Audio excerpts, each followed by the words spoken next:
you sure the wiring goes through the closet? Well, I'm not sure of anything. That's why I got to check it out. You know, it seems to me the superintendent would have a diagram of the building's wiring in his office. Well, that's just the problem. There is, but it's wrong. Oh. Not in here.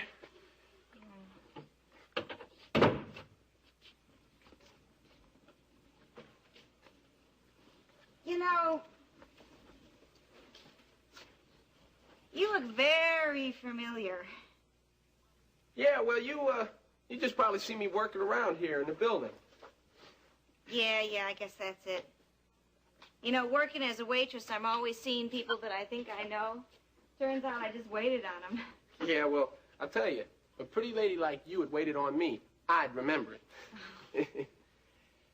Hey, country music. Yeah. Someone in the family in the business? My husband. He manages a country and western star. Elena Decker. No kidding. Yeah, you know her? Hard not to. It's all over town. It's all over town. But I was reading where Miss Decker had kind of a tough time singing in a club in New York. Yeah. She all right now? It's better.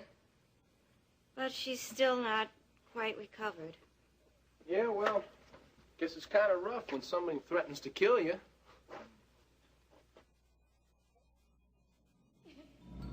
Please. Don't kill me. Got no choice. Don't you see? I got to. No. I don't want to die. Please. I don't want to die. Anything wrong? Oh, I was just wondering where those wires could be. No, Dennis doesn't know that Alex is out of the hospital. I'm surprised at you, Elliot, a man of your temperament. What are you talking about, Iris? I'm surprised you don't realize how important it is that Dennis be kept abreast of his father's progress. Iris, what are you doing? I'm not doing anything. Why do you insist upon referring to Alex as Dennis's father? I told you. Yes, I know what you've told me, but I've told you that 25 years of neglect doesn't make someone a father. Aren't you rearranging the facts a bit? Alex didn't neglect Dennis for 25 years, as you put it. He didn't know Dennis was his son. Of course not. Of course not, because you managed to keep that fact from just about everyone, including me. I was protecting my son. I didn't think I would ever see Alex again. My son, Iris. You can't take away 25 years of companionship with your sudden wish to be the valiant bearer of truth. I'm not trying to, Elliot. The time we spent together. The trips to the zoo. Summers at the beach. Staying up all night with a child who's just had open-heart surgery. You can't erase that. Those are the things that make a man a father. I'm not heartless, Elliot. I understand what you're saying. I know the things you and Dennis shared. You were a wonderful father, it's true. But you have no compunction about asking me to step aside now and let Alex take his rightful place. No one is going to take your place. But that's what you're asking. I'm not. No. All I'm asking is for Dennis to know the truth. Why? What difference does it make now, after all these years? It makes a great deal of difference.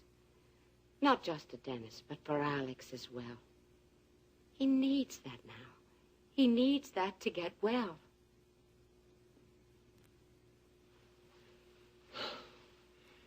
You realize that you're fighting with ammunition I can't possibly combat. I understand what you're going through, Elliot. Believe me, I do. I know there's nothing I can say or do that will ever change the place you occupy in Dennis's life. That will always be special. But Alex needs Dennis now. He needs him as he has never needed him before.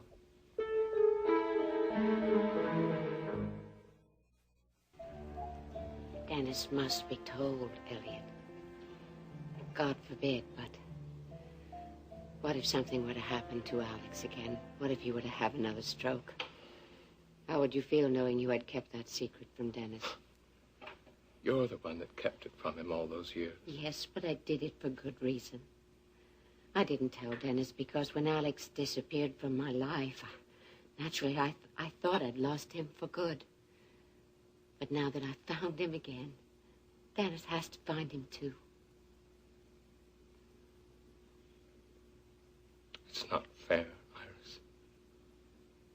It's not fair not to tell him. You'll find out sooner or later. Too many people know. Paige, Ryan. Do you want him to find out from someone else, from one of them?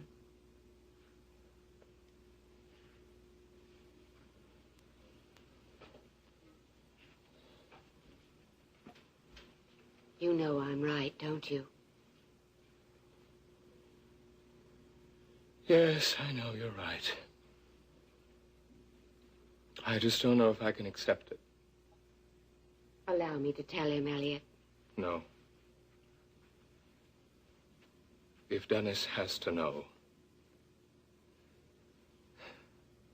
then I have to be the one to tell him. Give me that much, Iris. Can you corroborate Mrs. Wheeler's story? She was in Chris Shaw's office on the night of the murder? The idea of helping Iris in any way just gets stuck in my throat. I want you to understand that. But if it can help Dennis, yes, I can. How's that? When I went back to Chris Shaw's office that night to retrieve the film, I saw Iris's white car pulling out of the parking lot, and Dennis was slumped in the front seat. Why didn't you tell us this earlier? Once Iris had confessed, I just didn't think there was any reason. I wish you'd told me sooner, Paige. We could have saved ourselves a lot of trouble. Well, I guess that settles the matter then. I'll report this to the DA. Does this mean that the charge against Dennis might be reduced? Well, it's too early to tell, but it will certainly help. The wheels of justice, Mrs. Carrington. Now, don't get impatient. Thank you for your time. Oh, Detective Donovan, I'd like to talk to you before you go, all right? If you'll excuse me, I do have to get back to the office. Thank you, Stryker.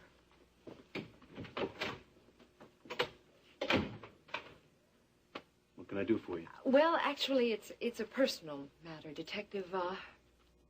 See, Billy Joe Wright was here earlier. He was talking to me about his client, Elena Decker. He thinks that she should sing here at the club. I like her record, but I'm not exactly a talent agent. I realize that. But I read about the trouble that Elena was in New York, and, well, if I thought I was going to hire her, I would like to make certain that she wasn't mixed up in any trouble here. Well, other than a real knack for stumbling over dead bodies, no, she's not in any real trouble.